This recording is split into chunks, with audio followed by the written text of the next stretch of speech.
Bonjour tout le monde. Dans cette démonstration du caméra et aussi de la lumière, je vous invite de bien insérer une caméra et une lumière pour mieux faire un rendu.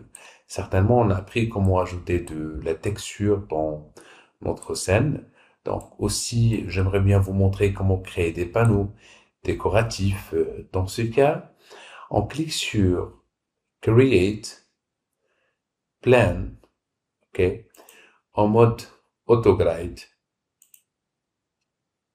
qui nous permet tout simplement de détecter les surfaces. Allons-y, je sélectionne par exemple un petit point en mode autograde et je commence mon dessin. À travers bien sûr une fenêtre parmi les fenêtres 2D, par exemple cette fenêtre. Pourquoi cette fenêtre? Parce que j'observe mon lit devant. Donc on va désactiver le autograde parce qu'on n'a pas pu sélectionner avec l'autograde.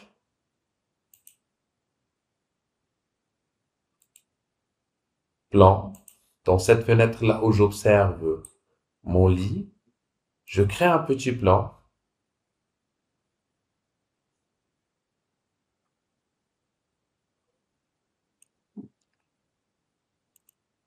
Je le déplace un tout petit peu. Je peux l'ajuster au niveau de la taille.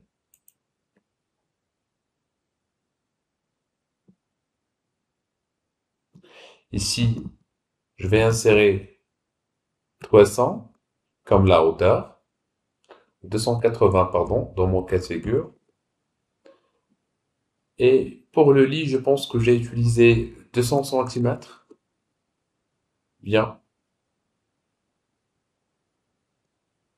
Par la suite, je cherche une fenêtre dans la vue de tape qui me permet de déplacer l'objet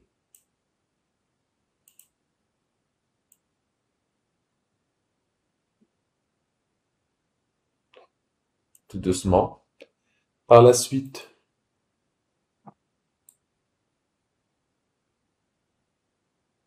je clique sur M comme matériel editor.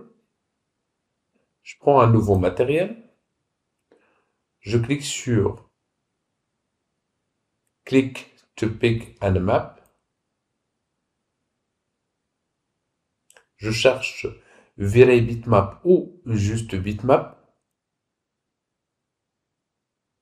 Je cherche dans mon plan de travail ou bien, euh, par exemple, oui, dans ma fenêtre bureau, pardon, je sélectionne une photo, cliquant au choix. La voilà. Par la suite, je clique sur Assign Material to Selection and Show Shaded Material in Viewport. Bien. Certainement, pour la lumière et la caméra, on a déjà inséré de la lumière externe. Donc, je focalise plus sur la vue de haut, bien la vue de top. Je cherche Create. Cette fois caméra pour la première fois. On est en mode standard. Je clique sur standard et je choisis V-Ray. Et je clique sur V-Ray Physical Camera. Je clique et je maintiens la sélection et je glisse vers le lit. Bien. En effet, quand vous voyez, jusqu'à maintenant, je travaille ici dans cette vue, c'est la vue perspective. Je clique sur perspective, je choisis caméra V-Ray Cam 01, qui me permet de voir ce qui se passe dans mon plan de travail. Je clique sur le bouton de la roulette et je déplace un peu vers le haut. Et voilà, maintenant la caméra. Attention, dans cette vue de top, je peux cliquer sur la caméra et je peux facilement la déplacer où je veux pour mieux voir les angles, et les différents angles, bien sûr. Par exemple, je veux voir cet angle-là. OK. Et dans la vue de left, je clique aussi et je déplace ma caméra vers le haut si je veux voir le bas et le contraire si je veux voir le haut. Dans mon cas de figure, voilà ce que je veux voir, un tout petit peu. Bien. Je lance mon premier rendu, Shift Keylant, à l'aide du raccourci Shift Keylant. J'observe que il fait vraiment sombre. Je clique sur Fermer. J'arrête le rendu et je dézoome un tout petit peu dans la vue de haut. Je sélectionne ma source lumineuse. Je clique sur Modify. Je trouve ici un certain nombre de multipliers. Je prends par exemple le 10 et je teste. C'est-à-dire c'est comme si je viens de multiplier la lumière fois 10. Je clique toujours dans la vue la vue caméra et je lance le rendu. Shift Keylant.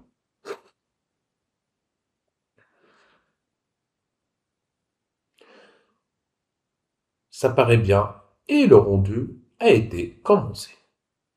Fermé, fermé. Maintenant, une chose hyper importante, c'est juste une démonstration de caméra.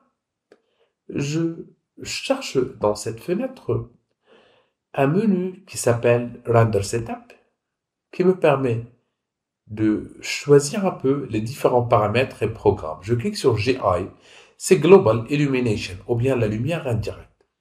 Dans la décoration d'intérieur, on choisit par défaut le Radiance Map avec le Light Cache. Ce sont deux moteurs de rendu.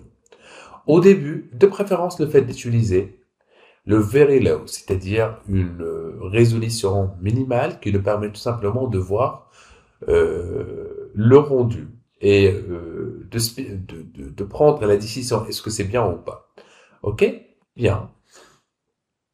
Je clique toujours dans la fenêtre Vereka. Je lance le rendu, Shift Keylant une deuxième fois.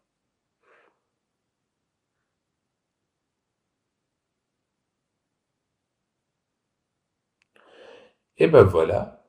Par la suite, la dernière deux choses, je laisse bien sûr le rendu terminé. Je clique sur ma caméra. Je sélectionne la caméra. Et je change un peu le film gate, ou bien l'angle de vision. Voilà, un tout petit peu comme ça. Et je lance une deuxième fois et une dernière fois le rendu de ce jour-là.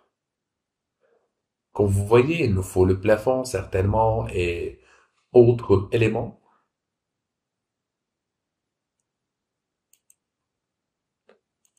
Mais pas mal pour la première fois.